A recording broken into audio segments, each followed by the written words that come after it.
Hi, my name is Keisha. Um, God has been moving me to make a GoFundMe. I've been was supposed to do this GoFundMe. He put it on my spirit a week after my fire to make a GoFundMe so I could receive some help. But I have so much pride, and I'm not used to needing anyone. I'm not used to having to ask someone for anything. I'm usually the one that gives to everyone. I'm usually the one that doesn't need the help, and I give to everybody. So maybe it's my time to receive in this season. I had a fire on April the 12th of this year. I've been living with a family member since. I was with one family member, then I went with another family member. So that's where me and my son is residing right now until I could get things together to move into a new place.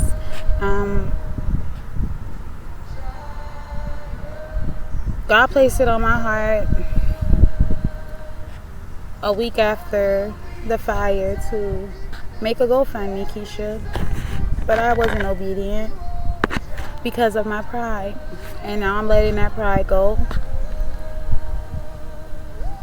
And I really feel like there's people out here who will assist me or help me in this emergency. I'm not asking for much. I just need what I need, not what I want. Enough to do what I need to do. I do thank you to all the people who helped me when it first happened during the fire.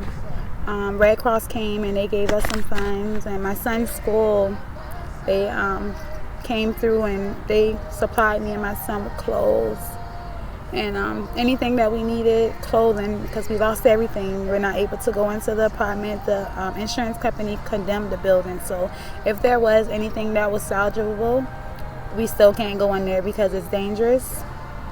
So right now we don't have anything, but I have my life, and my son has his life, and everybody in my apartment complex has their life.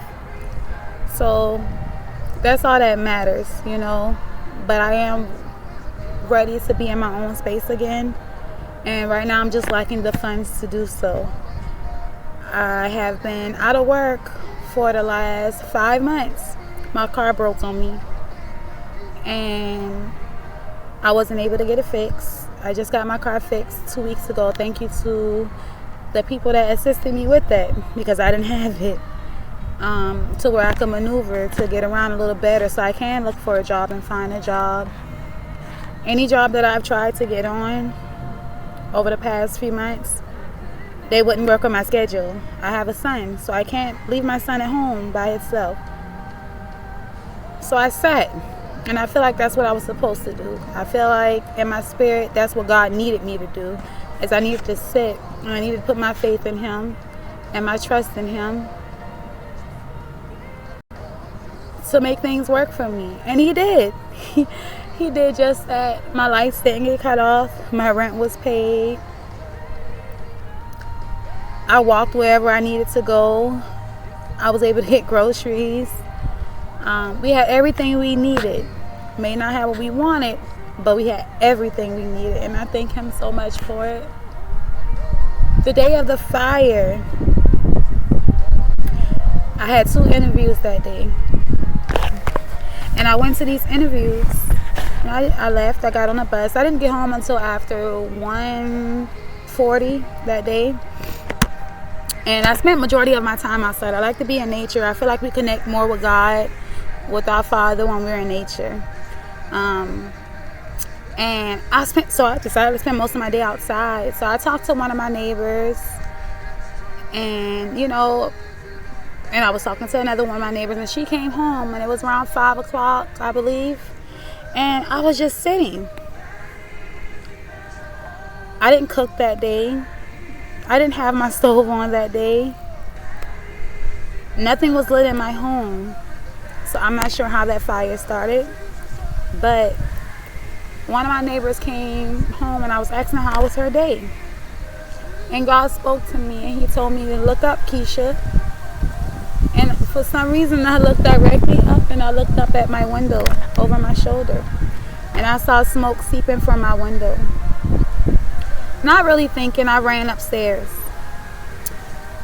Never really dealt with a fire before, so I ran upstairs and I opened the door. My adrenaline was rushing, and nothing but black smoke. Nothing but black smoke filled the hallway. And I just started screaming. And my whole thing was, I gotta get the people out the building. I gotta save the people in the building. So I started screaming because I couldn't get to my 2 neighbors that was upstairs because the smoke had filled the hallway with so much black smoke upstairs that I could not see. So I just started screaming. Then I ran downstairs and I started knocking on everybody's doors and telling them, I gotta get out the building. I gotta get out the building. The apartment on fire. So everybody was able to get out the building. The babies was able to get out. And I kept screaming, somebody else is in the apartment. Somebody else is in the apartment. Somebody else is in the building. Not really knowing that someone was still in that apartment. I saw my neighbor was like, Keisha, did you call 911 yet? And I was like, no, because I'm trying to make sure everybody was okay and out of the building. And once I realized that, I called 911 and I kept screaming that someone else was in the building. And my neighbor came to me, she's like, Keisha, it's a lady in the building. So it was a vacant building and she was hanging out the window. She was a cleaning lady. Didn't know, I thought she was gone for the day, but she was still in there. And I guess that's what God placed on me, because I just felt in my spirit that somebody else was in the building. So I ran. It was some Hispanic guys, workers. They were changing all our windows. And they just had finished our building like not even a week ago, a couple days ago. So they was working on a new building. And I ran over to them because I saw that their truck, where they stored, one of the storing pods where they stored the windows in there, I saw that it was still open, so I knew that they were not gone for that day. So I ran over and I spoke to them the best that I could, because a lot of them didn't speak that much English. And I grabbed the tall ladder and they took it from me, and I just told them to hurry up, and they ran after me with the ladder and they put it up. And when they put it up, the young lady had me catch her phone, and I caught her phone, and then she came down. And once everybody was safe, I just sat down under a tree and I just started crying. And I just started crying. And then I started calling on Jesus' name. And I just kept calling his name. And then he soothed me and he stopped me from crying. And that young lady who I got the ladder for, she came and she just started rubbing my back. And I just kept saying Jesus, Jesus, just calling his name. And I was shaking and I was scared. But it just had dawned on me everything that just had happened. But in the midst of it, that wasn't my focus. My feelings wasn't my focus. My feelings were to save everybody. You should get everybody out the building. And that's what I did. But now, I lost everything. But I have my life, and I'm grateful for that. And I'm so grateful that I'm grateful that I have a connection with God. I'm grateful that God woke me up and that he never left me, and that he pulled me closer to him, and that I have a strong relationship with him. So strong that he speaks to me, that he connects to me.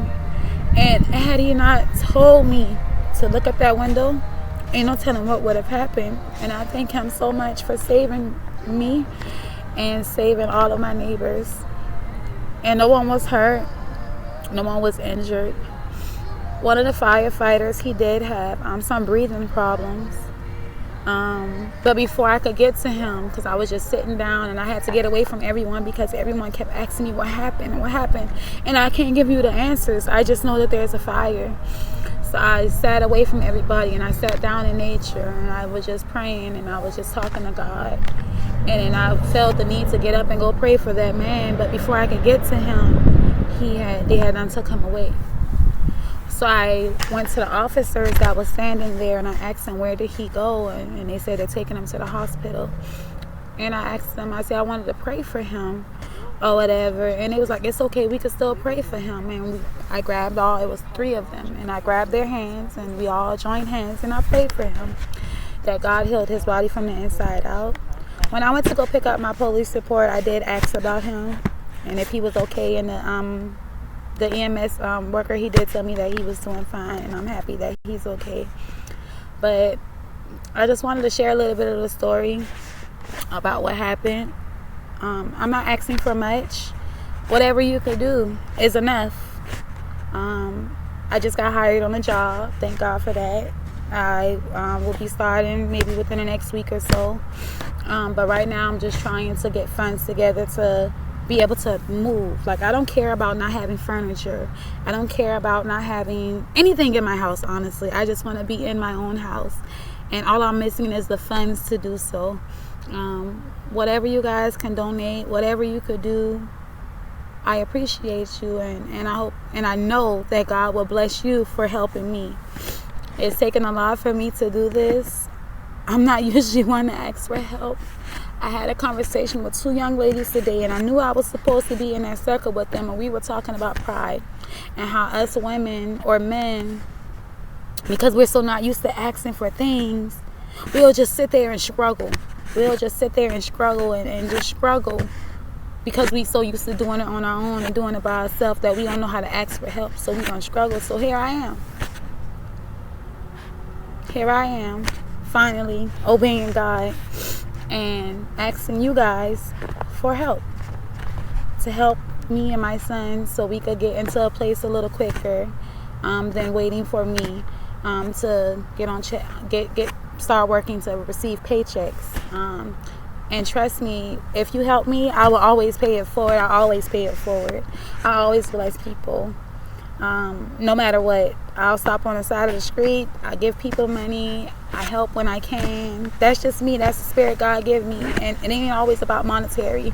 It's about speaking to people. And I speak to a lot of people, and I encourage a lot of people. And I just want to thank you guys for listening to me, and thank you in advance for everything. Just thank you, and I appreciate it. And whatever you could do to help me is enough. God bless you, and have a good day.